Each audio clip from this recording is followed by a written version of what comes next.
Hello, and welcome to this talk about the Cloud Foundry Renaissance. Well, I'm Julian Fischer, CEO of a company called Any9s. We are focused on cloud automation with a strong focus on data service automation and cloud service integration. So, Renaissance, you've heard the term, pretty sure, and Wikipedia says the Renaissance is a period of history and a European cultural movement covering the 15th and 16th centuries. It marked the transition from the Middle Ages to the modernity and was characterized by an effort to revive and surpass the ideas and achievements of classical antiquity. So, an effort to revive and surpass the ideas and achievements of Cloud Foundry in our case. So, what is the Cloud Foundry Renaissance about? Well, obviously, an effort to revive and surpass the ideas and achievements of Cloud Foundry. But first, before we talk about Cloud Foundry, let's address the elephant in the room. And for quite a few years, the elephant is not Postgres, but Kubernetes. Kubernetes has had a significant impact on Cloud Foundry and its community and became the most popular container orchestration tool of our days. It also became the prime standard for writing cloud automation APIs and is a very fascinating piece of technology. So, in the pursuit of finding the future path of Cloud Foundry, there's no way around Kubernetes. And in this regard, the question is, what is Kubernetes and how does it relate to building developer platforms these days? As you can see in the background picture, Kubernetes tends to form, at least in large organizations, many small islands, as in contrast to Cloud Foundry, where the idea is having a centralized application developer platform. Kubernetes tends to be more numerous in that there are many more clusters than there would be Cloud Foundry environments. So Kubernetes is very flexible in a sense that Cloud Foundry isn't. Where Cloud Foundry comes as a big whole package, providing you a platform as a service out of the box, Kubernetes is not that. It's more versatile. It can be adapted in many different ways. It can host applications that are not two-factor compliant and therefore wouldn't run on Cloud Foundry. But that flexibility comes at a price, and that price is that you require skill and you need to put in effort. Among various differences, with a vanilla Kubernetes, you don't have the open service broker API, and hence you don't have any Cloud Foundry-like marketplace. The application developers can choose cloud services from and consume them in an on-demand self-service. Well, there are operators, but where to put them? Do you want to put them alongside your applications, which for large organizations is not a good idea most of the time. So you have a problem coming from that. Well, also there is no multi-tenancy. So a Kubernetes cluster comes with namespaces. Namespaces can be used to, let's say, keep in order within the Kubernetes cluster, but they're not particularly well isolating workloads from another. There's some isolation, but it doesn't really go very far. So as a consequence, as I mentioned before, with any adoption of Kubernetes in large organizations, you'd have a lot of Kubernetes clusters. Now, you can't provide every developer team its own Kubernetes cluster because Kubernetes clusters on their own have a certain overhead. You need a control plane, various different microservices that make up Kubernetes, including etcd, its database for persistency. And even if you have a smart way of reducing that overhead, still there's overhead to having so many Kubernetes clusters, each of which needs to be lifecycle managed. So if you're looking at, let's say, hundreds or thousands of developer teams, like it's regularly the case in large organizations, adopting Kubernetes might become a problem with the idea of having dedicated clusters for each application team.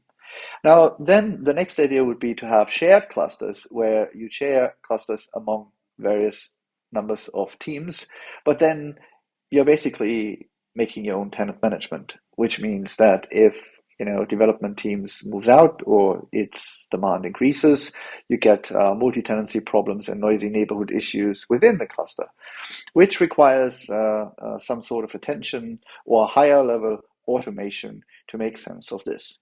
And that's not in the vanilla Kubernetes functionality. So there's been a large trend in building custom developer platforms because of making use of the flexibility that comes with Kubernetes. Often means to build an application developer platform within an organization, let's say picking the pieces from the Kubernetes ecosystem, the CNCF ecosystem, for example.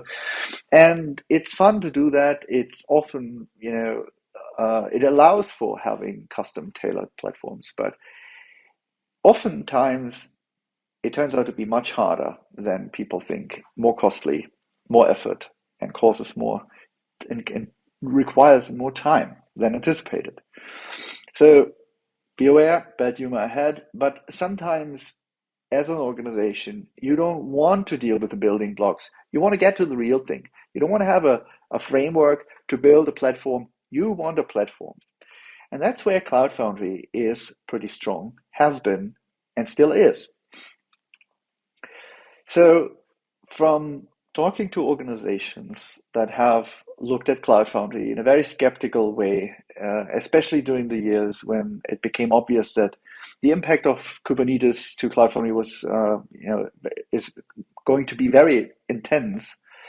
Even then, with a very skeptical mind, nearly anybody moved away from large-scale Cloud Foundry environments because they're very hard to replace. And to this day, they are very hard to replace because they're very particular. They provide a well-curated set of functionality suitable for making developers, capable of writing applications, deploying them in hybrid and multi-cloud scenarios with full on-demand developer self-service, while enabling central control over the platform for platform teams as it is necessary, for example, for security reasons.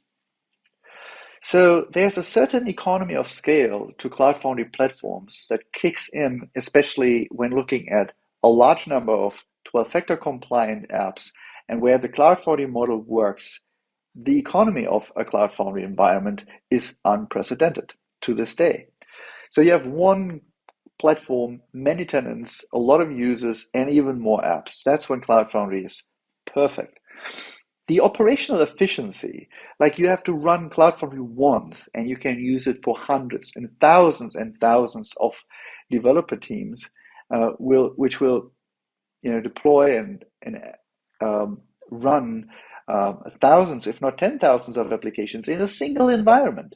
And with the Cloud Foundry marketplace, enabled by the Open Service Broker API, you can provide them with a curated set of data service integrations, cloud services, whether they're on-demand provisioning, whether they're integrated with the underlying infrastructure providers' offerings, doesn't matter, but you have full control of what to expose to application developers, which makes a complete streamlined user experience for developers. So overall, it's very hard in Kubernetes, in contrast, to manage a large number of Kubernetes clusters, and often vanilla Kubernetes isn't enough, which makes which creates the demand of customizing those clusters. So that basically is not the case in Cloud Foundry, where all of these problems just don't exist. Well, the absence of customized Kubernetes clusters obviously comes at the price that the Cloud Foundry model either works for an organization or it doesn't. So less flexibility, more opinionation, but therefore more streamlined user experience and a better operational efficiency. So it's also worth mentioning that even with Cloud Foundry, there was a data service challenge in the sense that you still have to curate the set of data servers you want to expose to the application developer. You have to provide automation like we do with the N9's data services as a backend to deploy on demand, creating virtual machines managed using BOSH underneath the hood, or you take service brokers and integrate with, let's say, the infrastructure provider, some other automation. Now in Kubernetes, that problem is even harder to solve because you have a lot of Kubernetes clusters, and each Kubernetes cluster wants to connect to data services. And where there's no marketplace, where and how do you integrate them? So there are integration technologies. There used to be the service catalog, which became very popular. Now there's crossplane. But the problem is then you install crossplane in every Kubernetes cluster, and every Kubernetes cluster forms a relationship to a data service automation backend, which is God knows where. And well, how do you make sense of that if you have hundreds of Kubernetes clusters? How do you provide an overview on where those clusters actually are and where do they have bindings to service instances? And where are those service instances in the first place? So the data service challenge in Kubernetes, in a pure Kubernetes environment, is even harder to solve than that with a Cloud Foundry platform. Now the question is, well, with all that being said, where to go from here? Well, and I'm trying to give you, let's say, a very basic decision-making matrix to, help you out. So first of all, the time suggests that there must be a coexistence of platform technologies. So in my opinion, Cloud Foundry is very well suited if you have application developers that are meant to focus on their application development, solving domain problems where applications are not, very custom or very complex. They are good when use, let's say, a curated set of data services that are exposed to them, and they're happy with writing 12-factor compliant apps.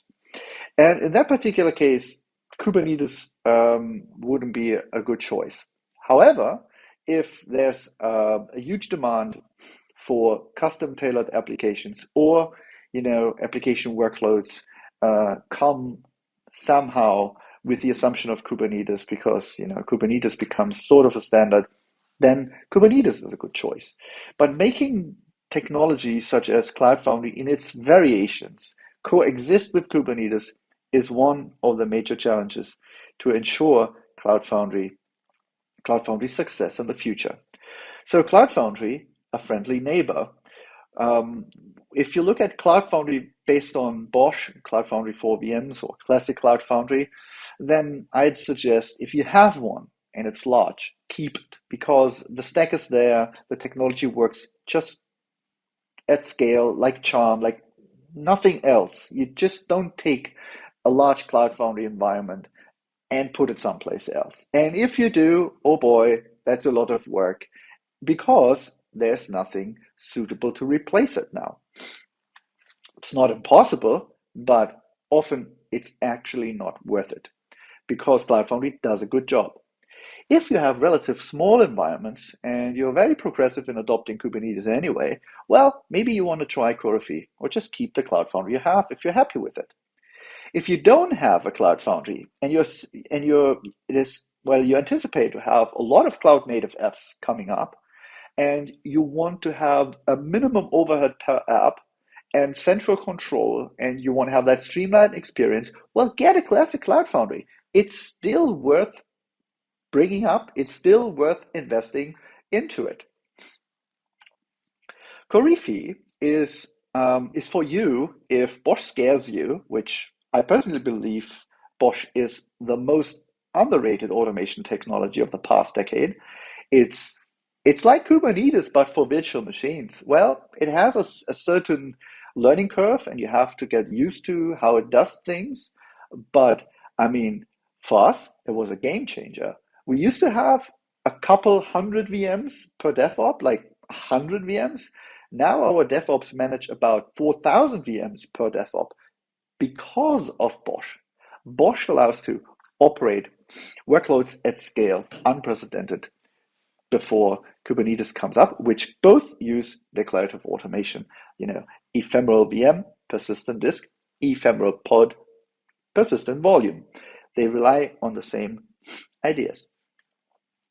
So if vanilla Kubernetes isn't enough for your developers, well, think about enriching their user experience with something more opinionated, and the Cloud Foundry experience is brought into the Kubernetes ecosystem with Korifi.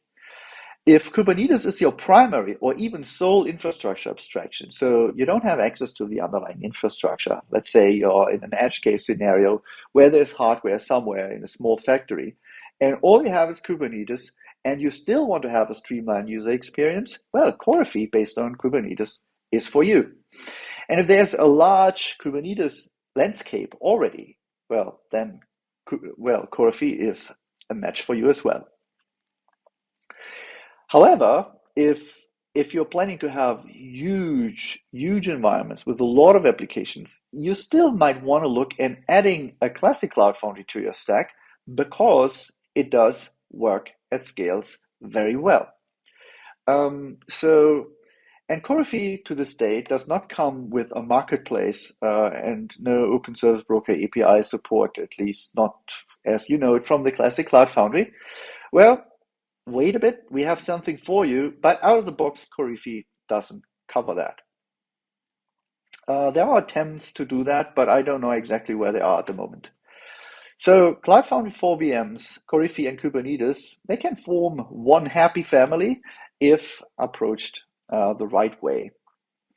So I believe as Cloud Foundry has its niche where it outperforms anything else, I'm absolutely sure that investing into Cloud Foundry is worth it. And not to, say empty phrases here, we at Any9s, a small automation company with around 80 people, we want to give something to the Cloud Foundry community as our investment into Cloud Foundry, which is about solving the data service challenge for both the classic Cloud Foundry as well as Korifi in conjunction with Kubernetes. So how to make that one big happy family happen is the question that we address with Klutch. Klutch with the leading K takes the symbol from the clutch from a car where two moving pieces brought together.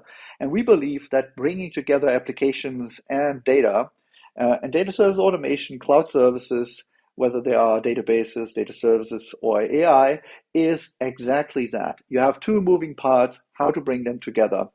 That's what Klutch actually addresses. It's released under the Apache 2 license. It's open source, and it allows you to consume many cloud services from a lot of Kubernetes clusters, including Korifi. There's a plan for a generic service broker that allows any automation backend that's integrated with Klutch also to be exposed in a classic Cloud Foundry.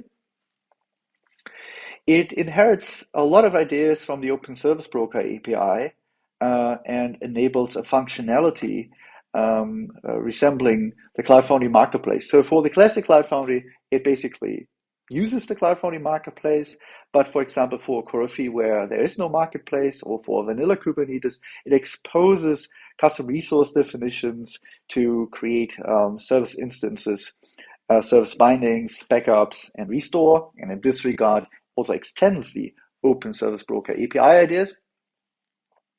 And more important, it does not consume a data service backend directly from an application cluster, because that doesn't work. We've learned that from the service catalog very clearly. If, let's say, there are 500 Kubernetes clusters, and all of these clusters just arbitrarily consume data service instance at some place, how do you ever get, let's say, a question answered like, where are Postgres instances that are vulnerable regarding the latest CVE? And with Klutch, you have a Klutch server and a Klutch client, and the Klutch server is basically receiving the commands from the application clusters where the Klutch client sits, and then delegates the actual heavy lifting of the automation to the automation backends. So you can integrate on-demand provisioning data service backends such as the Any9's data service frameworks, or upcoming also cross-plane providers, because as Klutch leverages cross-plane. For example, we are currently implementing AWS services to be exposed using Klutch, and it has the same charm as consuming data services from a Cloud Foundry. So you have the abstractions you're used to, open a service broker API. Typical abstractions are service bindings and service instances and service plans. So we bring that to the next level with Klutch. Of course, as Klutch is open source, you can also expose your own services and make Klutch the backbone of your cloud service infrastructure, exposing services to Cloud Foundry, Korifi, and as well as any Kubernetes flavor there is. So obviously it works in hybrid public and multi-cloud scenarios as Cloud Foundry would. Maybe you have a look. It's still early stage, but it's open source. You can have a try. Reach out to us if you want to learn more. Well, as a summary, I'd say Cloud Foundry's business case is very well alive. I believe there's a good reason that if you have a large number of applications and you want to have a streamlined developer experience, you don't want them to have to go through extensive Kubernetes training, become very DevOps strong. You want to keep them focused on application development. That Cloud Foundry is a very good addition to Kubernetes in case of Korifi, or even an alternative to coexist right next to Kubernetes within your organization. So that'll be it. Thank you very much for your time. If you have further questions, just reach out, and see you next time. Thank you for your time.